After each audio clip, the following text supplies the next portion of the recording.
Welcome back. With us now is General Wesley Clark. He's a retired four-star general who also served as the NATO Supreme Allied Commander in Europe, 1997 to 2000. General, thank you. We appreciate you. The focus right now is on diplomacy, but as the man said, war is the continuation of diplomacy by other means. What is your assessment of the state of Russia's war on Ukraine 3 years on? Where are we now? The war is a long way from being over. It's hard to look at Russia through Russian eyes. Most of us look at Russia, we say the economy's in trouble, forces aren't going very far, very fast, they're taking a lot of casualties, but you have to look at Russia through Russian history, Russian culture, and Russian current mechanisms.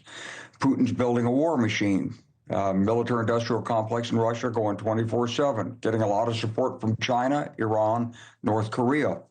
He hasn't really tapped all of his manpower reserves. He's trying to do this on the cheap. So he's in a very strong bargaining position. But Chris, the other thing is, so is Ukraine. This incident in the White House, it resulted in support for Zelensky and Ukraine from Europe and from the people in Ukraine. They're not about to surrender Ukraine to Russia. They know what it means. If they're to give in to Russia, then that's an ethnic cleansing operation that would not only result in loss of territory, but millions of casualties, refugees, and the destruction of a complete nation's history and culture. So Ukraine is still got plenty of fight there. They're actually winning the technology battle. They've learned how to take out these glide bombs. They've got to proliferate that. They've got new drone technology coming in, and they're very much in the fight. They want to establish core-level operational capabilities so they can extend their ability and build a combat multiplier and control capacities to be able to actually take back the territories, including Crimea. So this war is a long way from being over. But if I could just say one thing, Chris. Sure. I also was with the Dayton peace process with Richard Holbrooke. We had a situation much like this in 1995. And the administration has got to set up a set of principles, enunciate them with sticks and carrots for both Ukraine and Russia, and then negotiate on the basis of those principles, bringing Europe in and dealing with Ukraine and Russia simultaneously. The piecemeal approach, just a ceasefire without confidence-building measures and details behind it, didn't work in Bosnia in 1992, 93, 94. Hasn't worked in Ukraine since 2014. Got to have a stronger approach from the United States. I was surprised at this. I didn't, as in many things, did not know my P's and Q's on a lot of foreign policy questions. But U.S. support for Ukraine is actually slightly less than what our European allies have provided.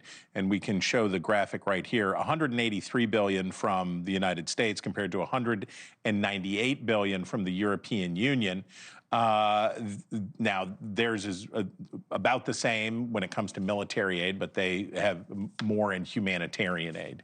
I'm interested in what you had to say, because in London today, what they're talking about has to include, can Europe keep up this effort without the United States?